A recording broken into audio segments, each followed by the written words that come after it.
한번 따라합시다. 빛의 사자들이여. 빛의 사자들이여. 누구를 이야기하고 있을까요? 빛의 사자들이여. 여러분을 이야기합니다. 저를 이야기하고 있죠. 오늘 읽은 이사야 60장은 참 이사야에게 있어서는 너무나 행복한 장입니다. 왜냐하면 이 60장 이전에 성경의 말씀을 살펴보면 이스라엘 백성이 하나님 앞에 범죄하여 굉장히 어려움을 당하게 됩니다. 그리고 바벨론으로 포로로 잡혀가는 그러한 모습을 보게 됩니다. 그러니 이사야에게 있어서 하나님께서 나를 부르셔서 선지자로 쓴다고 할지라도 정말 하나님 앞에 그렇게 쓰임받고 싶지 않은 시기였어요. 그래서 이사야는 너무나 하나님 앞에 나는 어린아이가 그렇게 얘기합니다.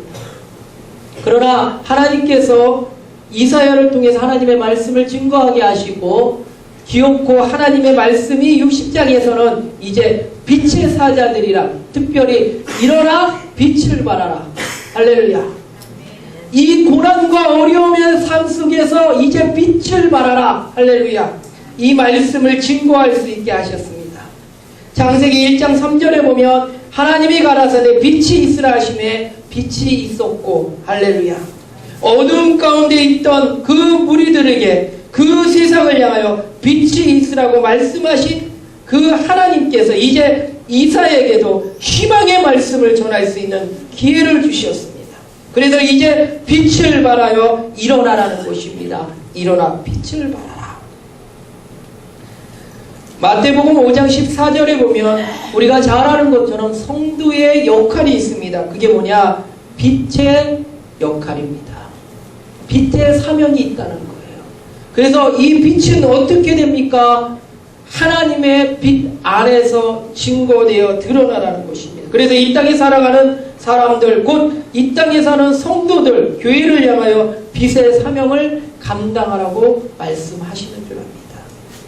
오늘날 우리에게 빛된 자녀로서 나아가야 하는데, 세상을 향하여 빛을 발해야 되는데, 그럼 오늘 말씀을 통하여 어떻게 이루어 갈 수 있는가? 몇 가지로 살펴보고자 합니다.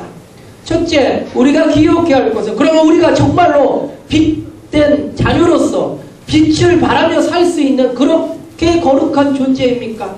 라는 것입니다. 우리가 잘 아는 것처럼 이사야는 이 60장 이전에 보면 이스라엘 백성을 향하여 고난과 어려움, 특별히 죄악으로 가득 차여 하나님의 빛이 발할 수 없는 존재라는 것을 이야기하고 있습니다. 왜 그렇습니까? 그 속에 죄가 있기 때문에 그렇다. 죄악이 있으면 어둠이 존재합니다. 곧 성경에서 어둠은 죄악으로 이야기합니다. 이 어둠에 있던 그 모습 가운데서 우리가 살아가는 그 우리의 모습이라는 거죠.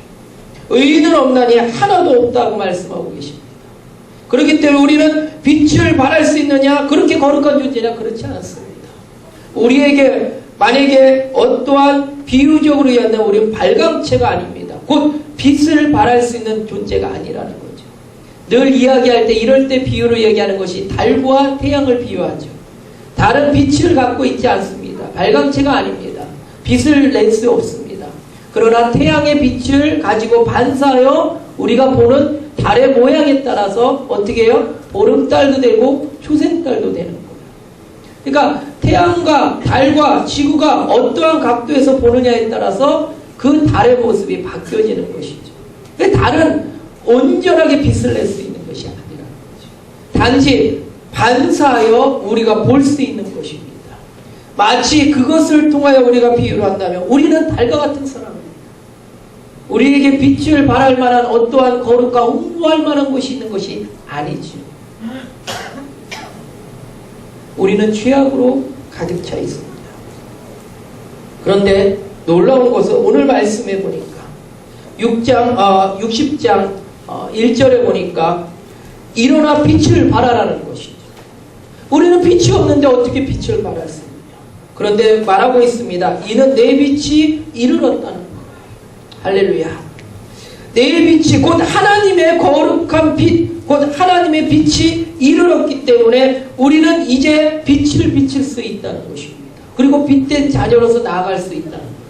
다른 말로 말하면 우리의 빛의 근원은 우리가 아니라 하나님으로부터 일어날 수 있다. 하나님부터 일어나 빛을 발할 수 있다는 거예요. 할렐루야. 그렇기 때문에 우리는 하나님의 은혜 가운데 오늘 말씀으로 이야기한다면 바벨론의 포로로 잡혀갔던 그들에게 이제 그들이 희망찬 하나님의 말씀을 들을 수 있는 기회가 생겼는데 그거는 하나님으로부터 오는 말씀이라는 거예요. 그래서 오늘 성경의 이야기 속에 보면 빛이 어둠을 몰아낸다고 말하고 있고 내 빛이 이르렀다고 그러고 영광이 내 위에 임하였다고 말하고 있으며 여호와께서 내 위에 임하실 것이라고 말합니다. 오직 하나님께서 역사하심의 가운데서 구원의 역사와 회복의 역사가 일어나게 된다는 것입니다. 그래서 스스로 빛을 발할 수 있는 것이 아니라 하나님으로부터 빛을 받아 세상을 향하여 빛된 자녀의 모습으로 나아갈 수 있다는 것이죠. 그러면 이 빛은 어떠한 역할을 합니까? 이 빛은 여러 가지가 있겠지만 오늘 말씀을 본다면 딱 한 가지입니다. 그것은 2장에 보니까 이렇게 되어 있습니다. 보라 어둠이 땅을 덮을 것이며 캄캄함이 만민을 가리우면서 어둠에 땅이 덮여 있었고 캄캄한 진흙 같은 어두움이 모든 사람을 가리웠습니다. 그래서 앞을 볼 수 없는 어둠 가운데 있었다는 것이죠. 그런데 이 빛은 이 어둠을 몰아냅니다. 할렐루야. 빛은 어둠 가운데 작은 불빛이라 할지라도 이 어둠을 몰아낼 수 있다는 것이죠. 오늘날 우리로 말하게 하신 하나님의 말씀입니다. 무엇입니까?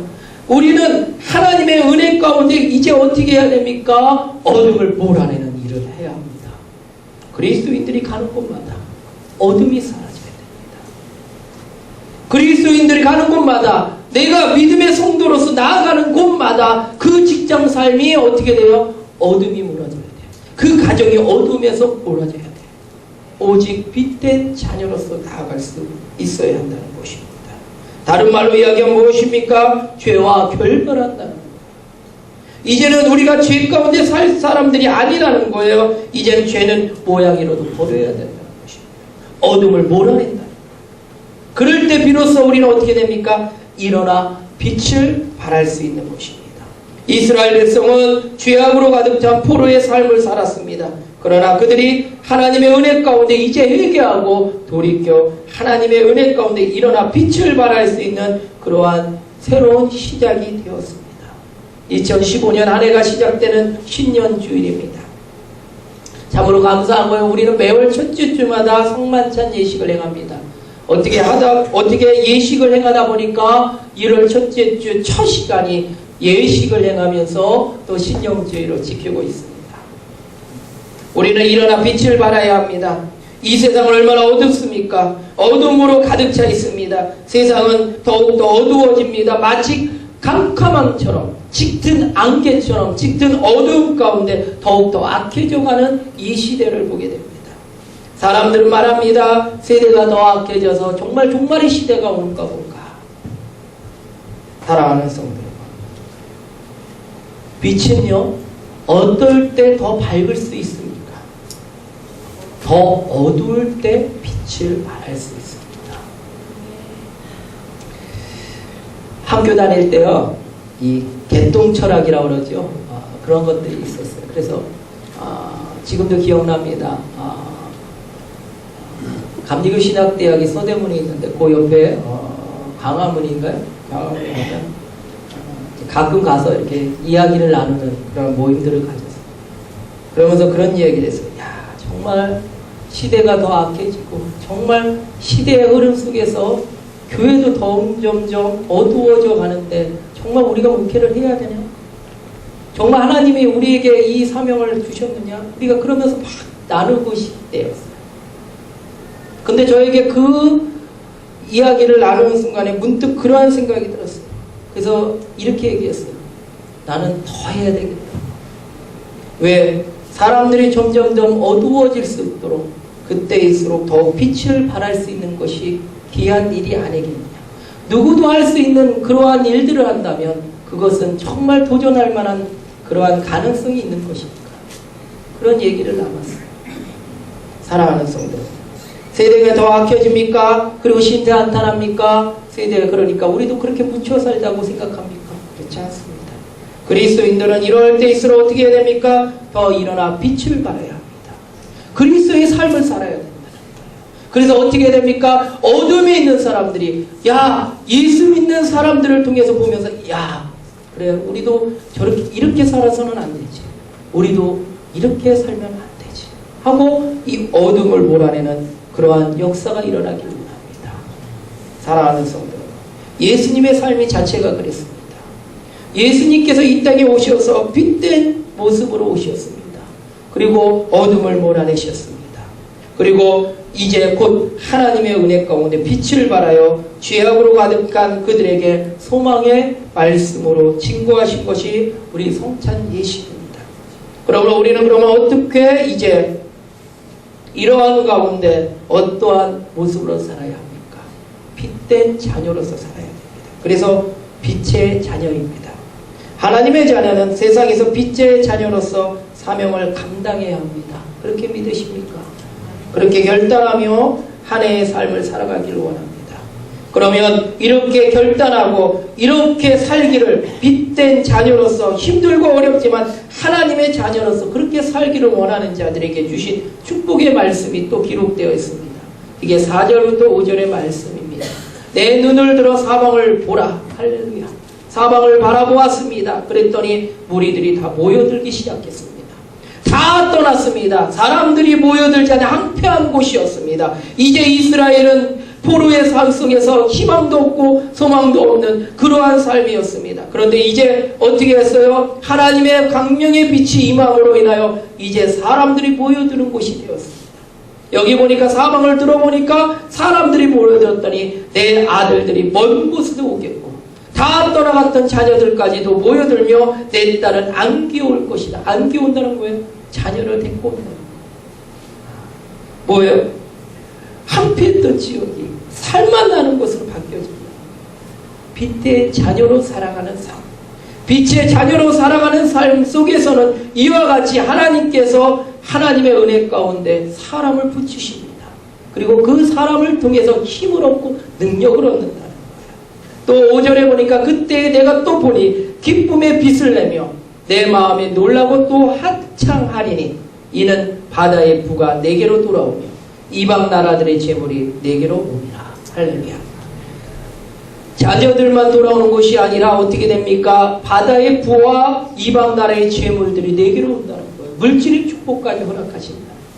어떻게? 이제 어둠을 물리치고 빛된 자녀로 살아가는 곧 예수 그리스도를 붙들고 살며 하나님의 나라를 이루며 살고자 하는 그 신앙의 사람들을 통하여 하나님께서는 이제 살맛나는 인생으로 바뀌어질 뿐 아니라 하나님의 물질의 축복까지도 허락하신다는 거예요. 사랑하는 성도, 이제 짙은 안개는 하나님의 은혜 가운데 이제 완전히 몰아질 것입니다. 하나님께서는 분명히 어둠을 물리치셨습니다. 예수님께서는 어둠을 이기시고 죽음을 이기시고 부활하셨습니다.